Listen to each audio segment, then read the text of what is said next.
السلام عليكم ورحمة الله وبركاته. الحمد لله نحمده ونستعينه ونستغفره ونؤمن به ونتوكل عليه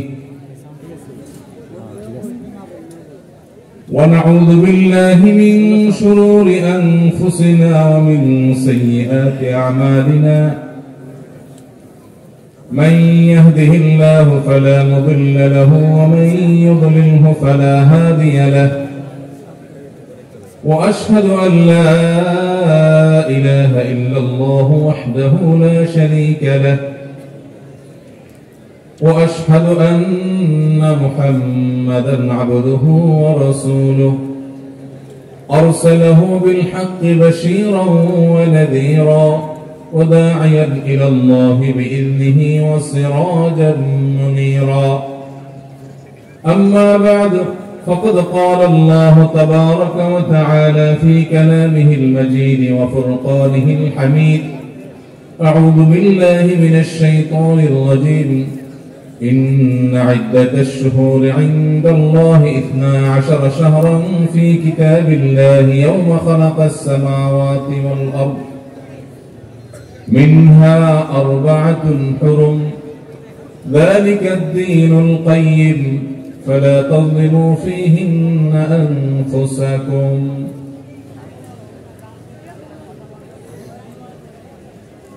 যশোর জেলার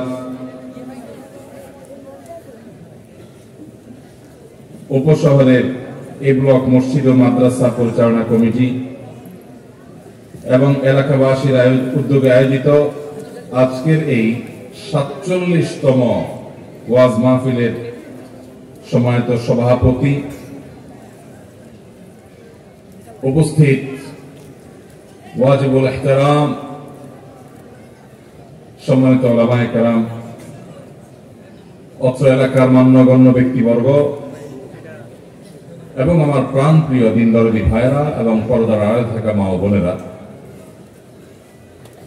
আল্লাহ রাব্বুল আলামিন আমাদেরকে কোরআন এবং হাদিসের কথা বলা এবং শোনার তৌফিক দিয়েছেন এমন একটি সময় যখন চতুর্দিকে ফিতনার জোয়ার বইছে।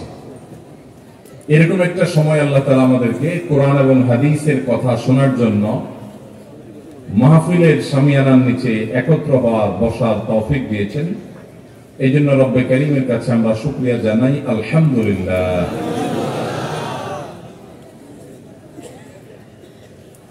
সম্মানিত ভাইরা, আমি মূল বক্তব্যে প্রবেশের আগে দু একটি কথা বলতে চাই, আর সেটা হলো এই যে ভাই মোবাইলটা আপনি একটু নামান, লাইট দিয়ে রাখছেন যে মাশাআল্লাহ, চোখে লাগে। অনেকেই মোবাইল ধরে রাখছেন। ওয়াজ কি আপনাদের শোনা দরকার না মোবাইলে শোনা দরকার? যাদের মোবাইলের ওয়াজ শোনা দরকার তারা সবাই মোবাইলটা ধরে দাঁড়ায় যান বা বসে যান। আর যদি আপনার শোনার দরকার হয় তাহলে মোবাইলটা পকেটে রেখে আপনি মনোযোগ দিয়ে শুনেন। মানুষ একসাথে 2 কাজ করতে পারে না। একসাথে 2 কাজ করলে কোনোটাই ভালোভাবে হয় না। আমরা মনোযোগ দিয়ে কথা শুনলে সেক্ষেত্রে হয়তো মাহফিল থেকে কিছু নিয়ে যেতে পারবো ইনশাআল্লাহ। মাহফিল থেকে কিছু নিয়ে যাওয়ার নিয়ত করেছেন কারা কারা? হাত তুলে দেখি। আপনারা সবাই বুট বাদাম নিয়ে নিয়ত করছেন? আপনার মাশাআল্লাহ। তাহলে কি নিয়ে যাবেন মাহফিল থেকে? ভাইরা আমার, আপনাদের এই অঞ্চলের মানুষ ঝিনাইদহের কৃতি সন্তান ছিলেন ডক্টর খন্দকার আব্দুল্লাহ জাহাঙ্গীর রাহিমাহুল্লাহ। নাম শুনেছেন আপনারা? শেখ আব্দুল্লাহ জাহাঙ্গীর রাহিমাহুল্লাহ বলতেন যে আমরা যারা ওয়াজ মাহফিলে ওয়াজ শুনতে আসি তাদের শুরুতে নিয়ত করা দরকার যে এখান থেকে আজকে কিছু একটা নিয়ে যাব, একটা সুনির্দিষ্ট বার্তা আমি এখান থেকে নিয়ে যাব। যে মেসেজ আমি এখান থেকে নিয়ে যাব সেটা আমি আমল করব, যা জানবো শিখবো সেটা আমল করার নিয়ত করে আমরা ওয়াজ শুনবো। ওয়াজ মাহফিলের আয়োজকদের কিছু লক্ষ্য উদ্দেশ্য থাকে। অনেক আয়োজকরা শুধু মানুষকে কোরআন হাদিসের কথা শোনার জন্য ওয়াজ মাহফিল করে, আবার অনেক আয়োজকরা ওয়াজ মাহফিল করে নিজেদের ভাবসাব জাহির করার জন্য। আবার অনেক ওয়াজ মাহফিলের আয়োজকরা ওয়াজ মাহফিল করেন ফান্ড কালেকশন করার জন্য, সেটাও দিনের কাজে দিনের টাকা যায়। তাহলে আয়োজকদের একটা লক্ষ্য থাকে। বক্তারা অনেক সময় ওয়াজ মাহফিল করে মোটা অঙ্কের হাদিয়ার জন্য, আবার অনেক বক্তা ওয়াজ মাহফিলে কথা বলেন আল্লাহ রাজি খুশির জন্য। দুনিয়ার ধান্দা মতলব তাদের থাকে না। এই যে ক্যামেরাম্যানরা আসছে তাদেরও একটা ধান্দা আছে, আছে না নাই? আছে। তাহলে ওয়াজ মাহফিলকে কেন্দ্র করে যতগুলো পক্ষ হয়, আয়োজক, আলোচক, ক্যামেরাম্যান, শ্রোতা, সবার একটা একটা লক্ষ্য এবং উদ্দেশ্য থাকে। আপনারা যারা নিজেদের মূল্যবান সময় ব্যয় করে এখানে এসে বসেছেন, আপনাদেরকে এখানে টাকা পয়সাও দেওয়া হবে না, খাবারও দেওয়া হবে না। নিজের গরজে এসেছেন, নিজের খরচে এসেছেন। কিন্তু কেন এসেছেন? কে বলতে পারবেন দেখি? হাত তোলেন। হ্যাঁ, দাঁড়ান, চশমা লাগাই দাঁড়ান। হ্যাঁ, কি জন্য আসছেন? শুনেন, বানায় বানায় কথা বলবেন না। সত্যি আমি প্রশ্ন করার আগে, প্রশ্ন করার পরে এখন নিয়ত করে কেউ কথা বলবেন না। বললে কিন্তু আমি ধরে ফেলতে পারবো। চালাকি করবেন না। আমি প্রশ্ন করার আগে আপনার কোন নিয়ত থাকলে বলেন, নিয়ত না থাকলে সেটাও বলেন। সলিড কথাটা বলবেন। বলেন। এলিম অর্জন করার জন্য। তো এলিম অর্জন করার জন্য কোথেকে আসেন? বাসা কোথায়? জি, ভার্সিটিতে পড়েন, যশোর বিশ্ববিদ্যালয়ে। মাশাআল্লাহ। এলিম অর্জনের জন্য এই মাহফিলে আসা ছাড়া গত 1 মাসে আর কি কি কাজ করছেন আপনি বলেন? মাশাআল্লাহ, কোরআন বুঝে বুঝে পড়েছেন। আর সুন্নাহ ফাউন্ডেশন যে কোরআন আয়োজন, ওটাতে কোরআন কম্পিটিশন, ওটাতে শরীক হয়েছেন। মাশাআল্লাহ। তাহলে বোঝা গেছে আপনি সত্যিই তালেব ইলম। মাশাআল্লাহ। কারণ আপনি কোরআন কম্পিটিশন অংশগ্রহণ করেছেন, কোরআনের অর্থ তাফসীর বোঝার জন্য কোর্স করেছেন। তার মানে আপনি আসলেই তালেব ইলম। মাশাআল্লাহ, জাযাকাল্লাহ খাইর। বসেন। আর এদিকে থেকে কাউকে দেখতে চাই। হ্যাঁ, দাঁড়ান। ওয়ালাইকুম আসসালাম। কি করেন আপনি? শিক্ষার্থী। কোথায় পড়ালেখা করেন? মাশাআল্লাহ। আপনি কেন আসছেন মাহফিলে? সত্যি সত্যি এবং সলিড কথাটা বলবেন। আমার কাছে কথা জানার জন্য আসছেন? আমার জানাইতে আসছেন? এই চান্সে বলতে চাচ্ছেন? আপনি কিভাবে বুঝলেন যে এই চান্স আপনি পাবেন? আমি কি বলতেছি, আপনি যে চান্স পাবেন এটা কিভাবে জানছেন? প্রশ্ন লিখে দিচ্ছেন, তাহলে তো কাহিনী শেষ। তাহলে আর কথা বলা যাবে না। প্রশ্ন লিখে দিলে আপনার দায়িত্ব শেষ। এবার আপনি বসেন। তাহলে ভাইয়ের উদ্দেশ্য বোঝা গেল, উনি একটা প্রশ্নের উত্তর জানার জন্য আনছেন। সেই প্রশ্নটা লিখে দিচ্ছে, উদ্দেশ্য পরিষ্কার, এবং উনি উত্তর সঠিক দিয়েছেন। ধন্যবাদ আপনাকে, সত্য কথা বলেছেন। বলেন, আর কার কি মতলব আছে? হ্যাঁ, ওই ভাইটা হাত দাঁড়ান। হ্যাঁ, ওয়ালাইকুম আসসালাম। মাদ্রাসার ছাত্র আপনি? হ্যাঁ, আচ্ছা, শিক্ষক। জি বলেন, কি আপনি কি জন্য আসছেন?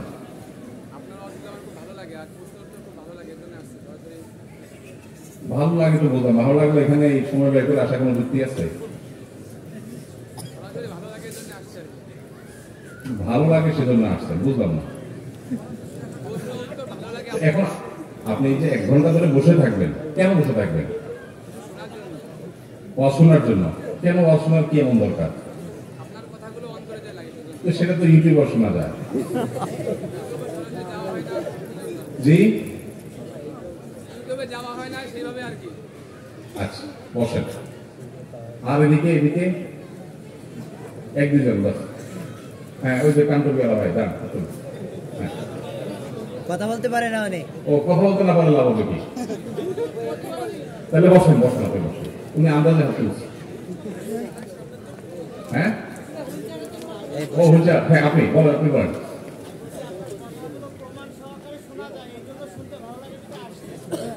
মাশাআল্লাহ। ভাইরাল হুজুর দেখতে আসেন কে কে? হাত তোলেন।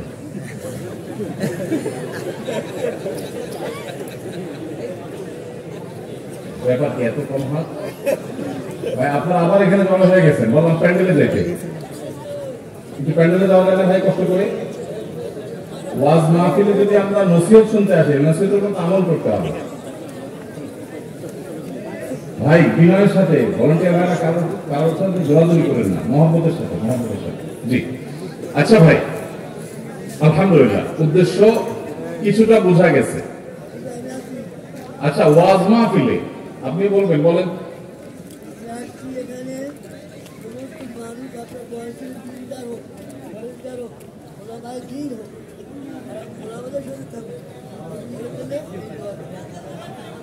আচ্ছা আমরা ভাই আওয়াজ না করি, আওয়াজ না করি, আওয়াজ না করি, চুপচাপ থাকে। জি ভাই, আমাদের শুরুতে আগে উদ্দেশ্য ঠিক করতে হবে, কেন আসছি। ওয়াজ মাহফিলে বিপুল পরিমাণ লোক সমাগম হয়, তারপরও এই ফিল্ডে দাওয়াতি কাজ আমি সংকোচন করে আসছি। কেন? এর একটা কারণ এটা আমাদের কালচার এবং সংস্কৃতির অংশ, এর প্রয়োজন আছে, কিন্তু এখান থেকে আসলে কোরআন এবং হাদিসের জ্ঞান অর্জন করা সলিড উদ্দেশ্য নিয়ে খুব কম মানুষ আসে, এটা হলো বাস্তবতা।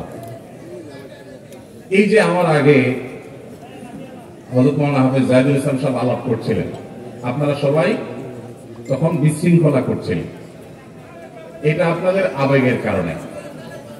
কিন্তু এই যে আবেগ, এই আবেগটা যদি ইসলামী শিষ্টাচার এবং আদবের গণ্ডি ছাড়িয়ে চলে যায়, তাহলে এই আবেগের কোনো মূল্য নাই, বরং এটার কারণে আল্লাহর রেজামন্দির পরিবর্তে আল্লাহর অসন্তুষ্টির কারণ হতে পারে। আমরা এটুকু পর্যন্ত লক্ষ্য করছি না। একটা মাদ্রাসা, এ ভাই বাঁশি বাজায় না, বাঁশি বাজায় না, ভলান্টিয়ার ভাইরা বাঁশি বাজানো ছাড়া কাজ করেন, বাঁশি বাজান, আর কারো গায়ে হাত দিয়েন না, বিনয়ের সাথে সুন্দর করে বুঝাই দেন। ভাই আপনারা একটু সহযোগিতা করেন, ভলান্টিয়ার ভাইদের সাথে সহযোগিতা করেন, মেহরবানি করে ওইদিকে চলে যান। এই যে এখানে যারা দাঁড়ায় আছেন, এত মানুষ, এই সবগুলো মানুষ বসলে ওই জায়গা ফিল আপ হয়ে যায়। আপনারা দাঁড়ায় আছেন যে, এই দাঁড়ায় থাকার মাধ্যমে ফজিলত কি বলেন? বাহিরে কুয়াশা, কষ্ট হচ্ছে, ওখান থেকেও দেখা যাবে, বেশি দূরে না, চলে যান, চলে যান, চলে যান, বাস থাক। ভলান্টিয়ার ভাইরা আর আওয়াজ করেন না, আওয়াজ করেন না। জি ভাই, আমরা এদিকে মনোযোগ দিই। একটা মাদ্রাসা সারা বছর শেষে একটা মাহফিল করে, এই মাহফিলে মাদ্রাসার বার্ষিক আয় ব্যয়ের হিসাবটা শোনায়। এটুকু পর্যন্ত শোনার যদি ধৈর্য না থাকে, তাহলে ওয়াজ মাহফিল থেকে কি শিখবেন? এ ভাই উঠছেন কেন? আর একবার যেন উঠতে আপনারা না দেখি, ওনার বান্ধব তো নিচ্ছে পায়ের সাথে, আপনি আর উঠেন না ভাই, আপনি বেশি উঠতেছেন, বসে যান ভাই। বাঁধতে সত্যি সত্যি বলে মজা করছে, রাগ করেন না ভাই। হ্যাঁ, আরে সর্বনাশ। জি ঠিক আছে, তাহলে উনি তো ভলান্টিয়ার, উনি উঠবে তো ঠিক আছে, কিন্তু ডিস্টার্ব করবেন না মানুষের। মাশাআল্লাহ, এই তো বিপদন নীরব, কত সুন্দর পরিবেশ, মাশাআল্লাহ, কথা বলার মতো পরিবেশ হয়ে গেছে, মাশাআল্লাহ। কিন্তু ভাই, একটা মাদ্রাসার মাহফিল, মাদ্রাসার বাচ্চাদের জন্য, আমি তো হাফেজ জাহিদুল ইসলাম ভাই, আমরা একই সাথে পড়াশোনা করেছি, আমার সহপাঠী। কোন কোন পরীক্ষা ভাই রোল নম্বর 1 হইতো, আমার 2 হইতো, এরকম কম্পিটিশন হতো। একজন ভালো আলেম, এলাকার কৃতি সন্তান।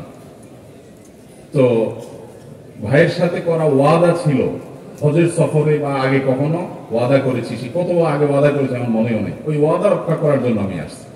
এছাড়া গতানুগতিক মাহফিলে ফিল্ডে আপনারা জানেন আমার যাওয়া হয় না, ঢাকাতেই মাহফিল করা হয় না, বড় বড় মাদ্রাসাগুলোতেই যাওয়া হয় না, সুযোগ হয় না।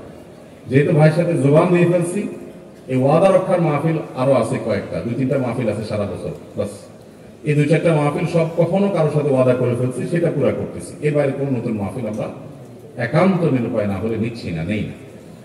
তো আমি যেটা বলছিলাম যে মাদ্রাসার আয় ব্যয়ের হিসাবটুকু পর্যন্ত শোনার ধৈর্য যদি আপনাদের না থাকে, তাহলে আদ্দিনের মাহফিলে আমি যে সূরা হুজুরাত এর উপরে কথা বলেছিলাম, আল্লাহ সুবহানাহু ওয়া তাআলা যে আমাদের আদব, লেহাজ, শিষ্টাচার শিখাইছেন সূরা হুজুরাতে, লা তুকাদ্দিমু বাইনা ইয়াদাইল্লাহি ওয়া রাসূলি, আল্লাহ এবং তার রাসূলের সামনে আগ বেড়ে কোনো কিছু করতে আল্লাহ নিষেধ করেছেন। তাহলে আলেমরা যখন কোনো কিছু করেন, মুরব্বীরা যখন কোনো কিছু করেন, তখন তাদের উপরে আগ বেড়ে থামেন থামেন, বসেন বসেন বলা খুব আদবের কাজ না বেআদবের কাজ? তাহলে কাজটা কি ভালো হয়েছে না খারাপ হয়েছে? তবে আপনাদেরকে একচেটিয়া দোষ দেব না আমি। এই মাহফিলে আলহামদুলিল্লাহ সেরকম কিছু হয় না। বহু মাহফিলে আছে বক্তারে বসায় রাখা রাজনৈতিক নেতারা তাদের খিস্তি খেয়েও আওড়ায়, সেগুলো বিরক্তির কারণ হয়। সেগুলো হইচই করে পাবলিক বসায় দেয়, সেটা উচিত কাজ করে। রাজনীতি অন্য জায়গায় করার জায়গা নাই। মাহফিল আইসা লম্বা একটা টুপি মাথায় দিয়ে আইসা আসসালামু আলাইকুম, এই রাজনীতি আপনারা দেখছেন না দেখেন নাই?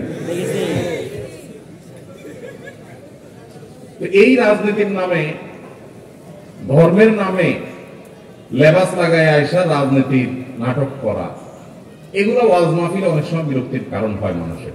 সেটার জন্য হইচই করলে সেটা ঠিক ছিল, কিন্তু ওলামা একরাম কথা বলতেছেন যে মাদ্রাসার বাচ্চাদের আয়োজনে মাহফিল, সে বাচ্চাদের হিসাব নিকাশ দেওয়া হচ্ছে, এই টাইমটুকু পর্যন্ত আমাদের ধৈর্য না খোলায়, তাহলে মাহফিল থেকে কি শিখলাম? তাহলে এখন থেকে শেখার নিয়ে তো শুনবো তো ইনশাআল্লাহ, আমলের নিয়ে তো শুনবো তো ইনশাআল্লাহ। আপনারা কি মনে কষ্ট পাইছেন? আবার জাযাকুমুল্লাহ খাইর। আদব অনেক গুরুত্বপূর্ণ বিষয় ভাই, অনেক গুরুত্বপূর্ণ বিষয়।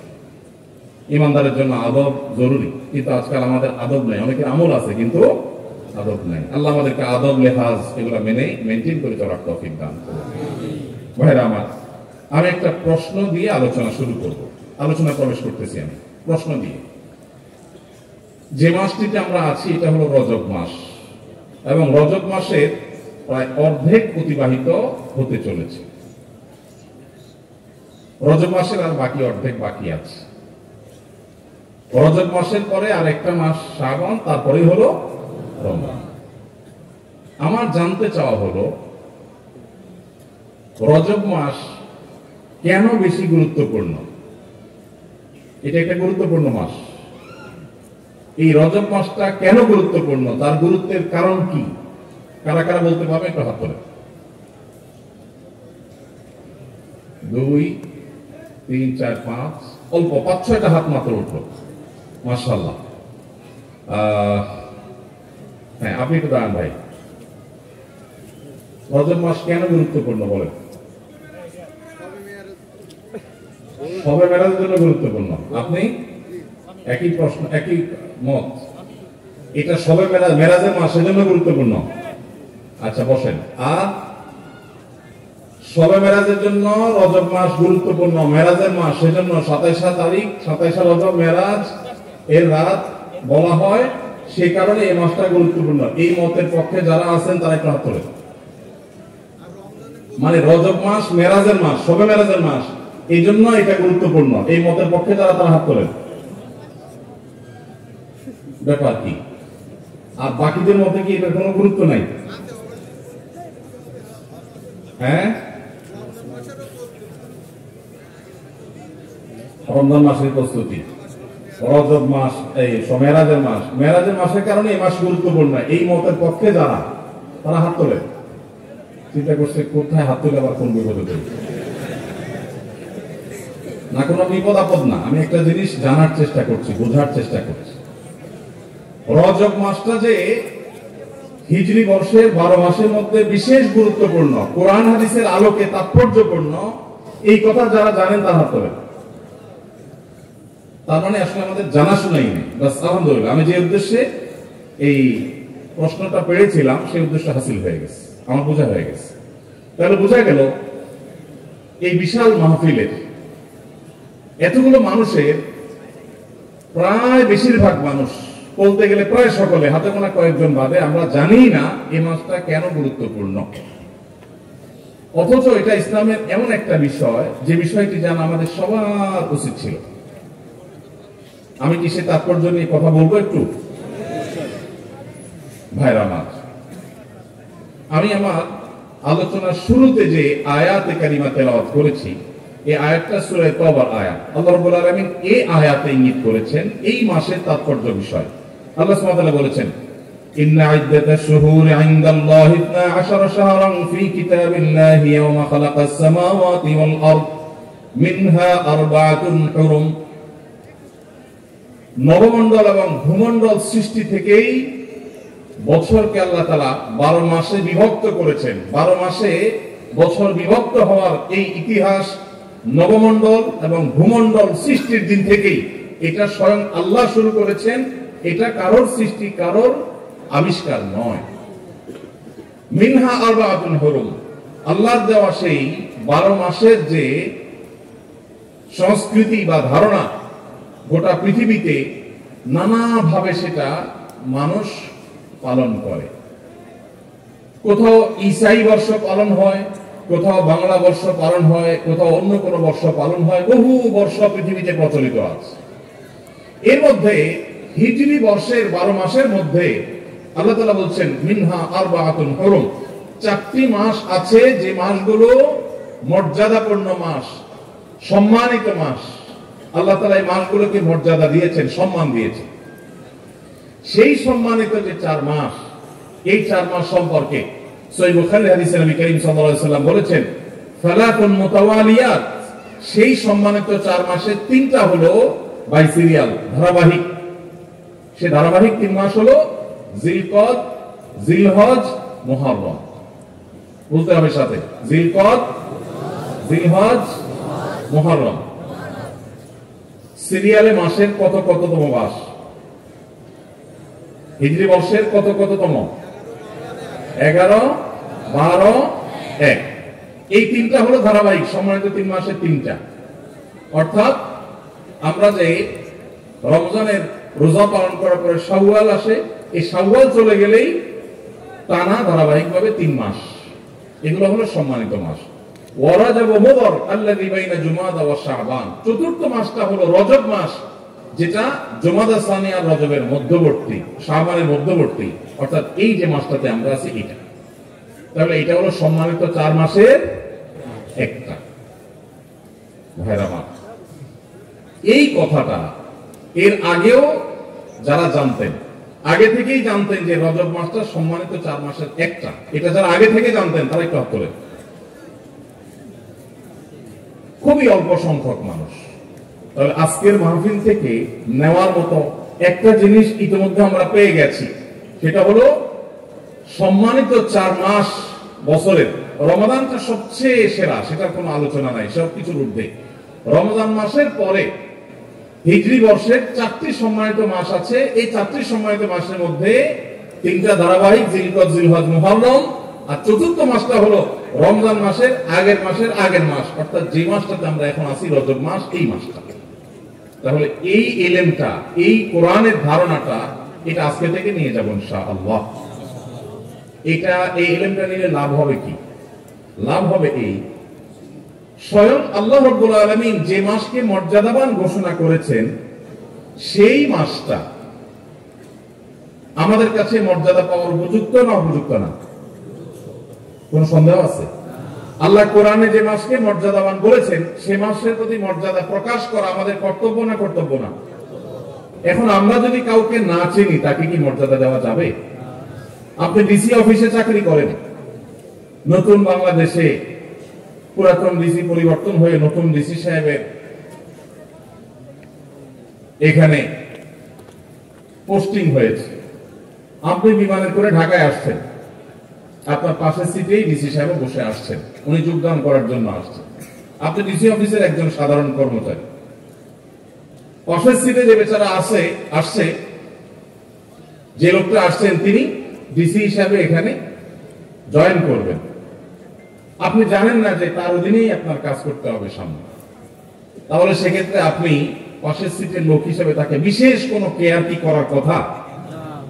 কিন্তু যদি আপনি টের পান, জানতে পারেন যে উনি এখানে জয়েন করবেন এবং তার অধীনে আপনার কাজ করতে হবে, তাহলে আপনার ভিতরে একটু পরিবর্তন হবে নাকি হবে না?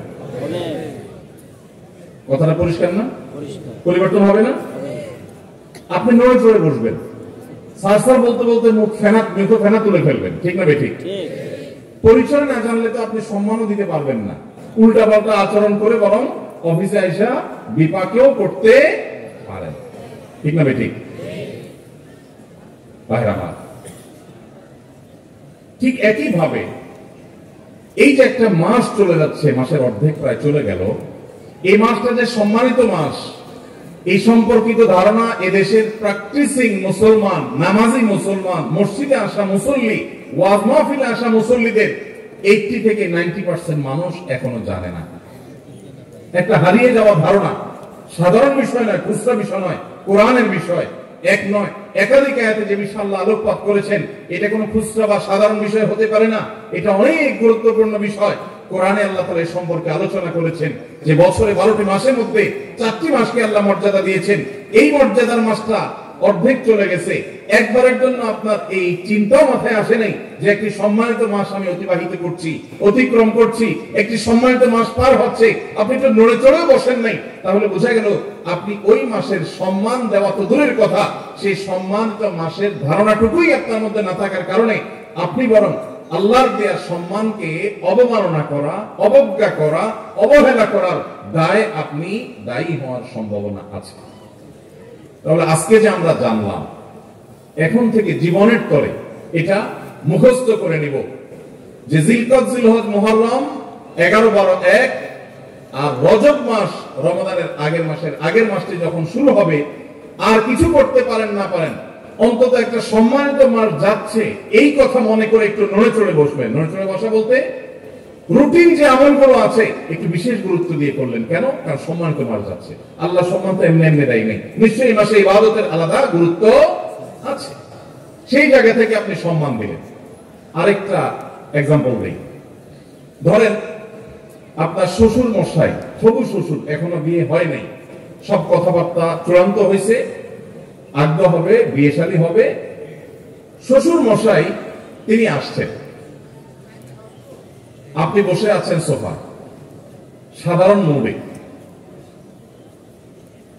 মোড়ে যখন বসে থাকবেন আপনার হবু শ্বশুর, নতুন নতুন শ্বশুর হবে ভাব যখন হয়, তখন শ্বশুর এবং শ্বশুরবাড়ির লোকদের কাছে পৃথিবীর সবচেয়ে খারাপ ছেলেটা, সবচেয়ে উচ্ছৃঙ্খল ছেলেটাও সবচেয়ে আদবে লেহাজি ছেলে হয়ে যায়, ঠিক না বেঠিক? বিয়ের দিন জামাই হিসাবে যখন যায়, এলাকার সবচাইতে বাজে ছেলে যেটা, সেও দেখবেন এত সুন্দর ইনোসেন্ট, এত সুন্দর নম্র ভদ্র আদবে লেহাজি সাইজা নাটক করে হলেও সেখানে ওই মুড এসে যাওয়ার চেষ্টা করে, ঠিক না বেঠিক? এখন শ্বশুর যখন আসে, আপনি যদি জানতে পারেন যে এই লোকটা আমার শ্বশুর হতে যাচ্ছে, আপনি সোফায় বসে আছেন, উনি ঢুকছে, কি করবেন? যেমনি সেমনি থাকবেন? লাভ দিয়ে উঠার চেষ্টা করবেন, ঠিক না বেঠিক? আব্বা বলবেন না আঙ্কেল বলবেন, এটা নিয়ে টেনশনে পড়ে যাবে, ঠিক না বেঠিক? নড়ে চড়ে উঠবেন। আর যদি অন্য সাধারণ মানুষ আসে, চিনেন না, তাহলে হয়তো আপনি ড্যাম কেয়ার ভাবে বসে থাকবেন। রজব মাস প্রবেশ করার পর আপনি যদি জানেন যে একটা সম্মানিত মাস প্রবেশ করেছে, আল্লাহ সম্মান দিয়েছেন, সাথে সাথে আপনি নড়ে চড়ে বসবেন। নড়ে চড়ে বসা কি? অন্য সময় ফজর নামাজের জামাতে গাফিলতি হলেও রজব মাস যাচ্ছে এই কথা মনে করে তাড়াতাড়ি মসজিদে চলে যাবেন, কারণ সম্মানিত মাস যাচ্ছে, আল্লাহ সম্মান দিয়েছেন। আমি যদি নড়ে চড়ে না বসি, আমি যদি আমলের জন্য নড়ে চড়ে আমি নিজেকে প্রস্তুত না করি, তাহলে আল্লাহর দেওয়া সম্মানিত মাসের প্রতি আমি অবহেলা এবং অবজ্ঞা প্রদর্শন করে বেয়াদব হলাম। ভাইরা আমার, ধারণাই নেই সমাজে, আলোচনাই নেই। মসজিদের ইমাম সাহেবদের প্রতি আমার অনুরোধ, সম্মানিত মাসগুলো যখন আসবে প্রতিটা মসজিদে এই সম্পর্কে আলোচনা করবেন, আলোকপাত করবেন, আমাদের ভাইদেরকে ধারণা দিবেন। অনেক ভাই আছেন 50-60 বছরের মুসলমান, তার জীবনে 50 বার সম্মানিত মাস এসেছে, একটি বারের জন্য তিনি কেয়ারও করেন না, জানেনও না, তার মাথায় আসেই নেই রজব কি আর জমাদের সানিয়া কি, কোনো পার্থক্য নেই, কোনো ব্যবধান নাই, কোনো ভাবলেশ নেই। এর মানে হলো আল্লাহর দেয়া সম্মানিত মাসের প্রতি সম্মান প্রদর্শন আমি করলাম না, অবজ্ঞা করলাম, এটা সুস্পষ্ট আল্লাহর দেওয়া মর্যাদার প্রতি অবজ্ঞা, অসম্মান এবং বেয়াদবি। ভাইরা আমার, তাহলে এখন থেকে সম্মানিত মাস যখনই আসবে, এই মাসকে সম্মানিত মাস হিসাবে আমরা একটু কেয়ার করব, চেষ্টা করবো না ইনশাআল্লাহ? সেদিন কোন এক ভাইয়ের সাথে দেখা, হঠাৎ করে আমার অফিসে এসছেন, ভাই কানাডা থাকেন, তো আমরা যখন নাস্তা অফার করলাম, সবাই নাস্তা খাচ্ছি, উনি বলেন আমি রোজা আছি। আমি বললাম কি বলে রোজা আজকে, সোম না, বৃহস্পতি না, আইয়ামে বীজ না, হঠাৎ করে আজকে এই মঙ্গলবারে কিসের রোজা? উনি বললেন না, কোনো মাসনুন রোজা না, যেহেতু সম্মানিত মাস রজব যাচ্ছে, সম্মানিত মাস উপলক্ষে রোজা রাখার কোনো স্পেশাল নির্দেশ নাই হাদিসে কোরআনে, কিন্তু আমি নিজে থেকে একটু নফল হিসাবে এটা রাখছি। একে তো শীতকাল, এই সময় নবী সাল্লাল্লাহু আলাইহি ওয়াসাল্লাম রোজা রাখার জন্য উৎসাহ দিয়েছেন, আবার সম্মানিত মাস আল্লাহ সম্মান দিয়েছেন, সেজন্য আমি নিজের উদ্যোগে সুন্নাহ হিসাবে না একটু নফল আমল করার চেষ্টা করেছি। আমার দিলটা শীতল হয়ে গেছে শুনে। উপস্থিত যারা ছিল সবাইকে বললাম, দেখেন, এটাকে বলা হয় কোরআনের শিক্ষা, এটাকে বলা হয় হাদিসের শিক্ষা। ওয়াজ মাহফিল শুনতে শুনতে কান ঝালাফালা করে ফেললাম, একবারে ওয়াহ কি ওয়াজ হয়েছে, কি ওয়াজ শুনলাম, এই সমস্ত ওয়াহ আর আহ বলে চলে গেলাম, কিন্তু কিছু শিখতে পারলাম না। জীবনে কোনো পরিবর্তন হলো না, কোনো চেঞ্জ আসলো না, কোনো আমল আসলো না, কোনো বদামল ছড়া হলো না। এটা কখনো দ্বীনের শিক্ষা অর্জন হতে পারে না। এই জন্য ভাইরা, আজকের মাহফিল থেকে আমরা যে এ সম্পর্কে নিজেরা এই ইলমকে আমল করব, চর্চা করব যখন সম্মানিত মাস আসে, এবং নিজের পরিবারের সদস্য বন্ধু বান্ধবের মধ্যে বিষয়গুলো শেয়ার করবো যে সম্মানিত মাস সম্পর্কে ধারণা সম্পর্কে তোমার জানা আছে কিনা বন্ধু, চলো আমরা আলোচনা করি। কোরআনে আল্লাহ তাআলা সম্পর্কে বলেছেন, শেয়ার করা যাবে তো ইনশাআল্লাহ। আল্লাহ তাআলা আমাদের সবাইকে এই সম্মানিত মাস সম্পর্কে যে ধারণা বিলুপ্ত হয়ে যাচ্ছে সমাজ থেকে, কোরআনের আমল সাধারণ খুচরা বিষয় না, অথচ হারিয়ে যাচ্ছে, ধারণাই নেই, এই গোটা প্যান্ডেলের মধ্যে 2-4-5 জন ছাড়া বাকিরা আমরা জানি না। তাহলে এটা সম্পর্কে আমরা চর্চা, আলোচনা, আমল বলা হতো ইনশাআল্লাহ। এবার আসেন সম্মানিত মাসে আমরা কি করব। ভাইরা আমার, সম্মানিত এই মাসগুলোতে স্পেশাল বা বিশেষ কোন একটি করণীয় আলাদা করে কোরআন হাদিসে কোথাও আসে না যে এটা করতে হবে। বিশেষ কোন নামাজ নাই, বিশেষ কোন রোজা নাই। আরবে জাহিলি যুগের মানুষরা রজব মাসে অনেক কিছু করত। এখনো আরবে রজব মাসে উমরা করাকে বিশেষ ফজিলতপূর্ণ মনে করা হয়, এটাকে বলা হয় উমরায়ে রজবিয়া। রজব মাসে একটা বিশেষ পশু জবে হতো জাহিলি যুগে, সেটাও নবী সাল্লাল্লাহু আলাইহি ওয়াসাল্লামের হাদিসে উঠে এসেছে। মুসলমানদের জন্য রজব মাসে বা সম্মানিত মাসে করার মতো আলাদা কোনো আমলের কথা কোরআন হাদিসে বলা হয়নি। তবে আল্লাহ রাব্বুল আলামিন যেহেতু এই মাসগুলোকে মর্যাদা দিয়েছেন, এজন্য রুটিন যে আমলগুলো আছে যেগুলো আমরা অন্য মাসেও করি, সেগুলো এই মাসগুলোতে সম্মানিত মাস হওয়ার কারণে বিশেষ গুরুত্বের সাথে করব। 5 ওয়াক্ত নামাজ 12 মাসই পড়তে হবে। রমজান আসলে যেরকম তার বিশেষ গুরুত্ব আসে, সম্মানিত মাসের কারণে ওই 5 ওয়াক্ত নামাজকে আমরা বিশেষ যত্ন সহকারে আদায় করব ইনশাআল্লাহ। যেমন ওই যে বললাম, মুরব্বী মানুষকে সম্মান করা, এটা ভালো না খারাপ? হারিয়ে যাচ্ছে, আদব লেহাজ হারিয়ে যাচ্ছে। কিন্তু মুরব্বী মানুষ, তাকে দেখে শ্রদ্ধা করা, এটা আমাকে ইসলাম শিখিয়েছে। পশ্চিমাদের অপসংস্কৃতির করাল গ্রাস এবং খাওয়া আমাদের যুব সমাজকে ধ্বংস করে দিচ্ছে।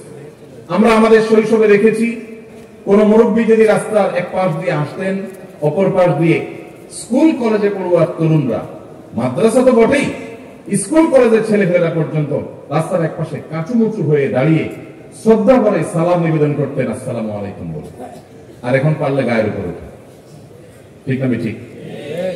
ভাইরা আমার, এই জায়গা থেকে আমাদের নৈতিক অধঃপতন হয়েছে না উন্নতি হয়েছে? মনে রাখবেন, নবী সাল্লাল্লাহু আলাইহি ওয়াসাল্লাম বলেছেন, মা মিন শাইইন ইউদাউ ফিল মিজানি ইয়াউমাল কিয়ামাতি আতকালু মিন হুসনিল খুলুক। আবু তিরমিজি বর্ণিত হাদিস। নবীজি বলেছেন, কিয়ামতের ময়দানে বান্দার উত্তম আখলাক, উত্তম আচরণের চাইতে ভারী কোন ওয়েটফুল কোন আমল কিয়ামতের ময়দানে মিজানে পাল্লা উঠবে না। আচরণের সৌন্দর্য, আপনি নফল আমল করলে আল্লাহকে যতটা খুশি করতে পারবেন, আখলাক সুন্দর করলে তার চেয়ে বেশি খুশি করতে পারবেন।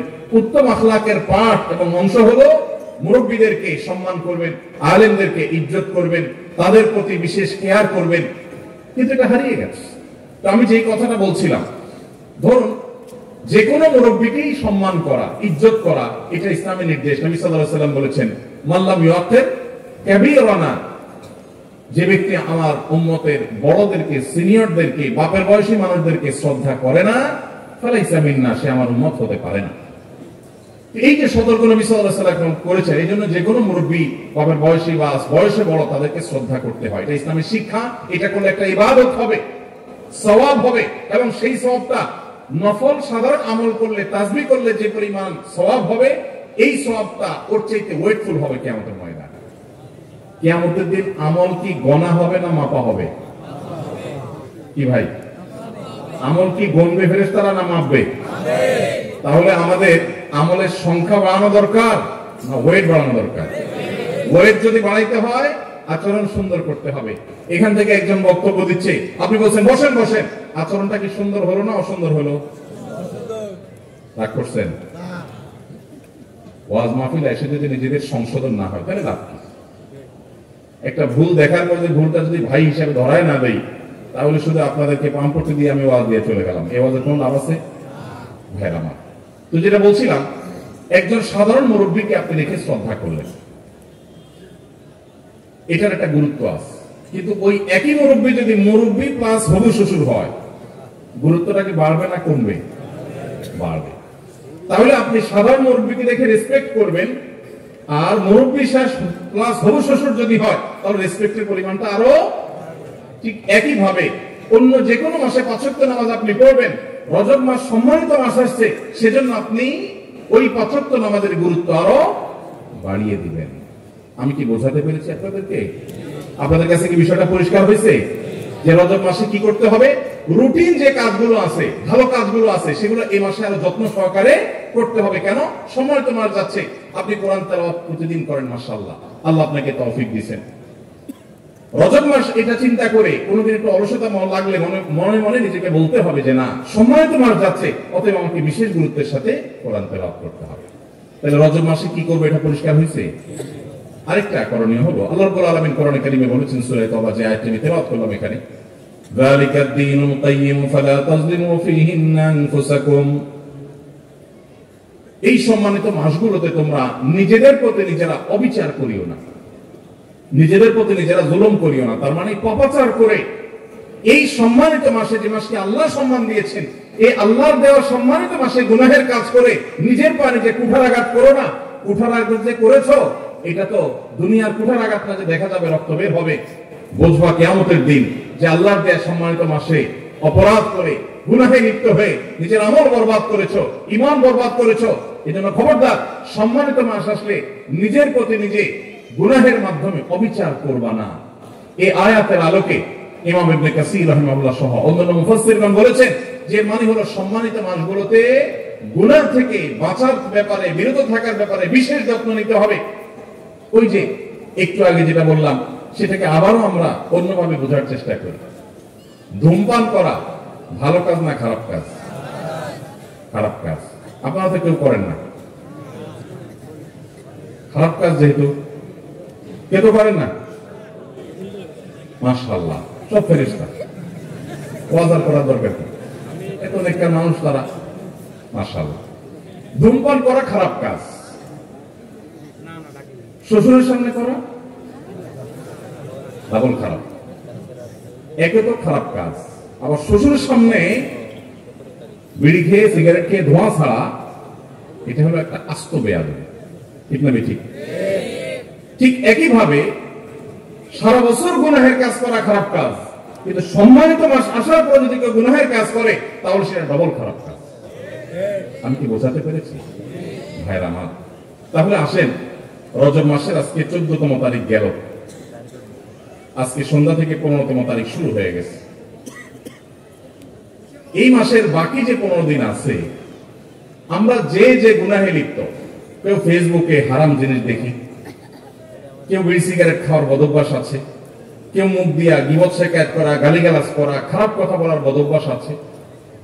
যে যে গুনাহে লিপ্ত, এই সম্মানিত মাসে যদি সম্মান দেখিয়ে সেই গুনাহগুলো থেকে বেঁচে থাকার জন্য বিশেষ যত্ন নেব, চেষ্টা করা যাবে না ইনশাআল্লাহ?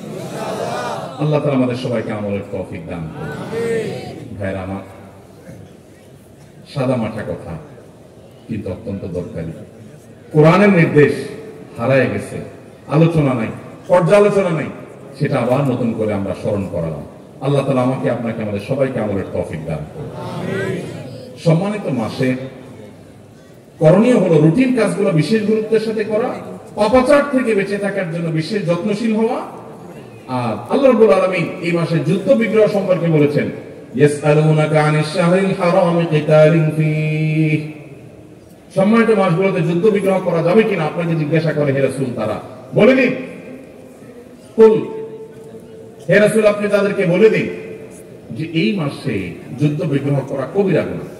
এই আয়াত সম্পর্কে মুফাসসির এবং ফুকাহায়ে কেরামের নানান আলোচনা আছে। যেটা রহিত হয়ে গেছে নাকি আছে। তবে আমরা যেহেতু সৈনিক না, যুদ্ধ বিগ্রহ করি না, সম্মানিত মাসের সম্মানে আমরা মিনি যুদ্ধ যেগুলো ঘরে ঘরে, দোকানে দোকানে, রাস্তাঘাটে, অফিস আদালতে করি, অর্থাৎ ঝগড়াঝাটি, সেগুলো সম্মানিত মাস উপলক্ষে আমরা পরিহার করবো ইনশাআল্লাহ। চেষ্টা করা যাবে তো? আল্লাহ তাআলা আমাদের সবাইকে আমলের তৌফিক দান করুন। ভাই আমার, তাহলে সম্মানিত মাস রজব মাস যাচ্ছে। এই রজব মাসের তাৎপর্যের আসল কারণটা আমরা বেশিরভাগ মানুষ জানি না। আমার যে ভাই উত্তর দিয়েছেন, আরো এক ভাই তার সাথে সায় দিয়েছেন, আরো কেউ কেউ একমত আছেন যে রজব মাসের তাৎপর্যের কারণ হলো এটা শবে মেরাজের মাস। ভাইরা আমার, এটাকে একেবারে উড়িয়ে দেওয়া যায় না যে এই মাসে মেরাজ হয় নাই, সেটা বলা যায় না। আমাদের নবী করিম সাল্লাল্লাহু আলাইহি ওয়াসাল্লামের জীবনে মেরাজের ঘটনা ঘটেছে না ঘটে নাই? ঘটেছে। মেরাজের ঘটনা ঘটেছে, এটা নিয়ে সন্দেহ করবার কোনো সুযোগ নাই। কিন্তু কোন মাসে মেরাজ হয়েছে, কবে মেরাজ হয়েছে, এর তারিখ এবং সময় নিয়ে প্রায় 16টির বেশি মতামত ইতিহাসবিদদের মধ্যে আছে। তাহলে নিশ্চিত করে রজব মাসে 27 তারিখেই মেরাজ হয়েছে, এটা চূড়ান্ত ভাবে নিশ্চিত ভাবে বলার কোনো সুযোগ নাই। এটা হলো প্রথম কথা। দ্বিতীয় কথা হলো, অনেক ফুকাহা কেরামের মতে রজব মাসে হয়েছে, অনেক মুহাদ্দিসিন, অনেক মুআররিখিন, ইতিহাসবিদদের মতে এই মাসেই হয়েছে। সেই জায়গা থেকে আপনি এই মাসকে মেরাজের মাস বলেন, তাতে এমন কোনো সুবিধা অসুবিধার ব্যাপার নাই। কিন্তু অসুবিধার জায়গাটা হলো এই মাসকে ওই মেরাজের মাস হিসেবে বিশেষ তাৎপর্যপূর্ণ মনে করাটা। হাদিসে কোথাও নবী সাল্লাল্লাহু আলাইহি ওয়াসাল্লাম এই মাসকে মেরাজের মাস বলে পরিচয় করার নাই। আমাদের সমাজে সুন্নাতের প্রচার যতটা হয়, বেদাতের প্রচার তার চাইতে বেশি হয়। রজব মাস এর চাঁদ দেখার সঙ্গে সঙ্গে পত্রপত্রিকায়, সমস্ত মিডিয়া নিউজ হয় যে পবিত্র রজব মাসে চাঁদ দেখা গেছে, অতএব অমুক তারিখে শবে মেরাজ। শবে মেরাজ অমুক তারিখে, এটা কোনো বিশুদ্ধ হাদিস দ্বারা সাব্যস্ত না। ইতিহাসবিদদের অনেকের মত আসছে, কিন্তু সেটাকে যতটা গুরুত্বের সাথে প্রচার করা হয়, রজব মাস যে সম্মানিত 4 মাসের একটা, ওইটাকে গুরুত্বের সাথে যদি প্রচার করা হতো, এভাবে নিউজ করা হতো যে রজব মাসের চাঁদ দেখা গেছে, কোরআনের নির্দেশ অনুযায়ী সম্মানিত 4 মাসের একটি এটি, তাহলে মানুষ সঠিকটা জানতে পারতো। ঠিক না বেঠিক? তাহলে সঠিক এবং শুদ্ধটা, কোরআনের বর্ণনা, কোরআনের শিক্ষাটার চর্চা নাই, আছে সেটা যেটা আসলে বিশুদ্ধ কোনো বর্ণনা দ্বারা প্রমাণিত না। ভাইরা আমার, এই জন্য আমাদের নিজস্ব উদ্যোগে দিন শিখতে হবে। দিন শিখার জন্য ওয়াজ মাহফিল একদিন আসলে যথেষ্ট হবে না। এর জন্য আপনাকে মসজিদের ইমাম সাহেবের মাধ্যমে বিভিন্ন দিন শিক্ষা কোর্স আছে। তরুণরা আজকাল অনলাইনে অনেক ইসলামের বেসিক বিষয়গুলো শেখার জন্য কোর্স আছে, সেই কোর্সগুলো এনরোল করে ফেলতে হবে, সেগুলোতে এঙ্গেজ হয়ে যেতে হবে এবং দিনের বেসিক বিষয়গুলো শিখতে হবে। আল্লাহ তাআলা আমাদের সবাইকে আমলের তৌফিক দান করুন। ভাইরা আমার, সময় অনেক হয়েছে। আমরা মেরাজ নিয়ে কিছু কথা বলতে চাইছিলাম, কিন্তু আপনাদের হইচই দেখে কথা অন্যদিক চলে গেছে। এখন আমাদের সামনে যে সময় আছে, খুব বেশি রাত পর্যন্ত কথা বলা আমার আদতের খেলাফ, সুন্নতের খেলাফ। আমরা এখন দুইটা অপশন বেছে নিতে পারি, হয় মেরাজ নিয়ে আলোচনা করতে পারি, আমরা প্রশ্নোত্তর দিতে পারি। কোথায় যাবো বলেন? প্রশ্নোত্তর না মেরাজ? মিশ্র প্রতিক্রিয়া।